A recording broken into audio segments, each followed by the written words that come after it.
Young world back again on this BS going on.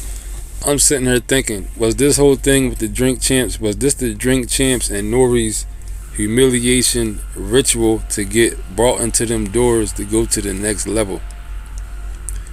Nori said himself years ago, he said there's a couple different doors you can walk through. A couple different doors.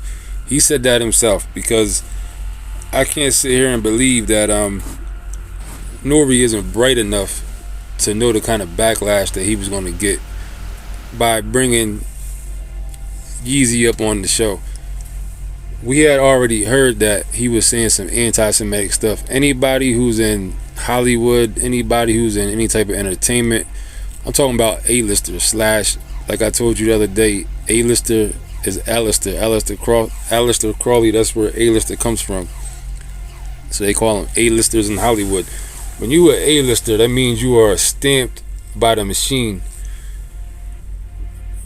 You have to, there's only a couple different ways you can go in there. Nori said that himself. So we know that the Joker knows at least that much about how it works. And this is the thing. He had Steven Rifkin on there. I don't know if Yeezy knew that. Let's call the Joker Ye. He said his name is Ye. We gonna call him Ye, out of respect. I don't know if Ye knew that Steve Rifkin was gonna be there or not.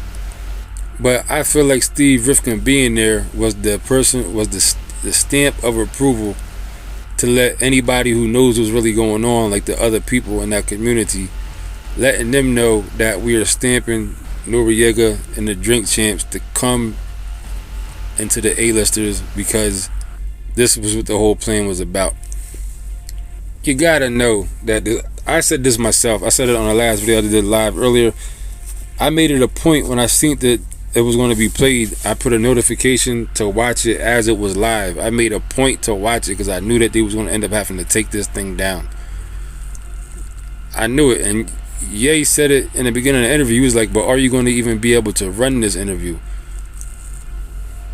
So there's no way you can tell me that Nori's has made that bad of, because look, he got Steve Rifkin right there with him on the show. So I'm sure Steve Rifkin knew, if you don't even really own drink, I don't even know about all that part, but I'm sure Steve Rifkin knew ahead of time that Ye was coming to Drink Champs. Even Charlamagne said Nori talked to him about it. So I'm sure Steve Rifkin knew he was coming. So you're going to tell me that nobody around this Joker outside of Charlamagne told him that it wouldn't be a good idea? Charlamagne said he told Nori this is not a good idea. This is not the time. This thing with Ye is not about, this is bigger than just about money and views and clicks and stuff like that. This is about some totally different type of stuff. You know what I'm saying? You bringing him on your platform, you putting yourself at risk.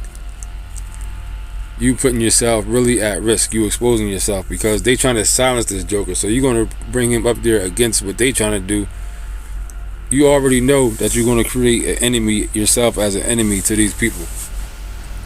So I'm thinking maybe this was Nori's humiliation ritual for him to get inducted into the A-listers because they knew what he was going to say, which would ultimately lead Nori to having to go out the next day and apologizing all over the damn place. We talking about Super Thug. We talking about Noriega, N-O-R-E, Super Thug. Show up and clap you. You know what I'm saying? That's what we talking about. Yeah, we're mature now. We're not kids no more. We know what the stuff's really about. I'm not saying be immature and be reckless and stuff like that. But at the same time, you got the heart of a gangster. It don't mean that, yeah, people make mistakes. People definitely make mistakes. But something that's this big of a deal, I don't think he would have walked in there like that on his own. Like I said, without getting some advice from somebody. Somebody would have told this Joker, look, don't go out there saying this stuff because it's going to come back to haunt you. You know what I'm saying? So like I said, we just saw Super Thug, N-O-R-E, go out here and get punked. And really in a situation where he didn't even do nothing wrong himself besides bringing Ye up there.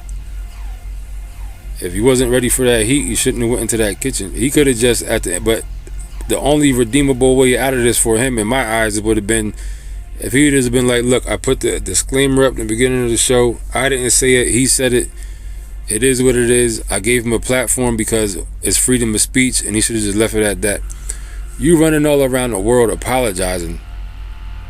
That's not the look. That don't look good. You know what I'm saying? That makes you look weak and whack. Not that you should care or care or anything. You know what I'm saying? But that's just not the move, man. It puts a scar on your legacy of who you are as a person. You know what I mean? Because you out here, you, like I said, I always and still do love CNN, the music and stuff like that. Some of their songs are my favorite songs in my life. Nori has always been one of my favorite rappers.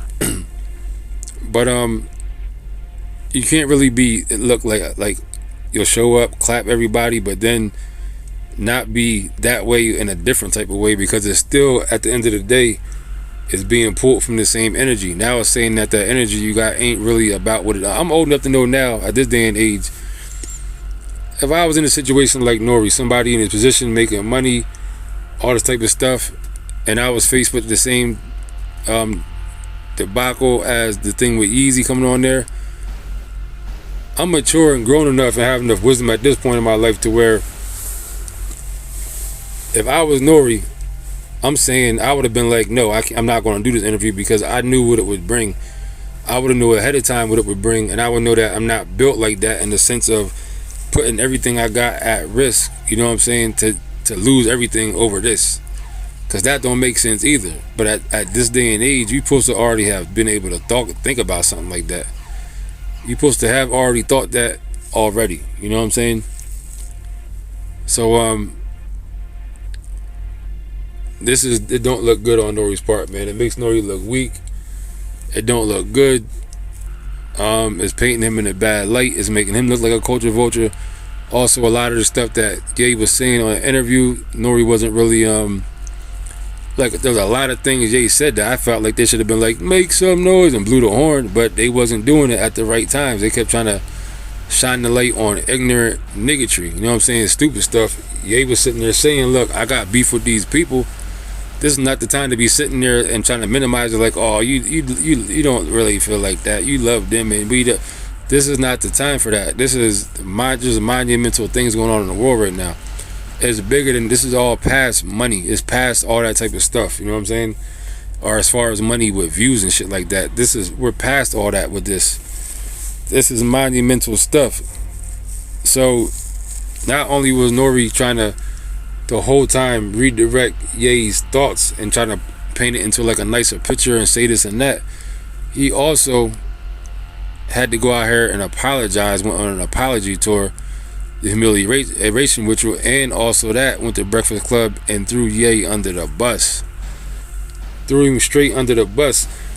This is why I don't mess with people who drink like that, you know what I'm saying? I grew up smoking, drinking, that was the thing, but in this day and age, for the past years, this is why I'm not the kind of person that be around people getting high and drunk, because it gives you too much of an excuse to go out here and do and say stupid shit without feeling like you got to be held accountable for the dumb shit you say and do because you was drunk and high. You know what I'm saying? That's why, like, I'm not totally saying I'm against people who drink. Do whatever the hell you want to do. I don't smoke, or not. Like, I might drink once in a while, but all that hanging out and drinking and all that and getting bent and all that that shit is old for me. That shit is old, you know what I'm saying? I don't want to be around nobody who a big chunk of their day or their week, they're in a mind state to where they can't be held accountable for what they do and say. And it's not even about being even held accountable. It's just about the choices and decisions you make when you're in that state of mind. You know what I mean? Like, if you can be a casual person with it, you cool, you chilling, there's no problem with that. But if you drinking and smoking put you into a situation to where you're doing and saying things that you gotta apologize for later on the next day, that's some shit that you don't need in your life. You know what I'm saying? That's just the bottom line of that. But this is looking real spooky right now for Nori. This is looking like this is a humiliation ritual for this Joker. It got Nori looking soft. It got him looking weak, crazy, all type of stuff. And this is things people probably missed. Matter of fact, I'll make another video about that. But yeah, man, that's what I'm feeling like. With this a humiliation ritual for Nori and Drink Champs to come into the next realm, into the next level. But this the stamp. This for their stamp. You know what I'm saying? So that's what I'm saying.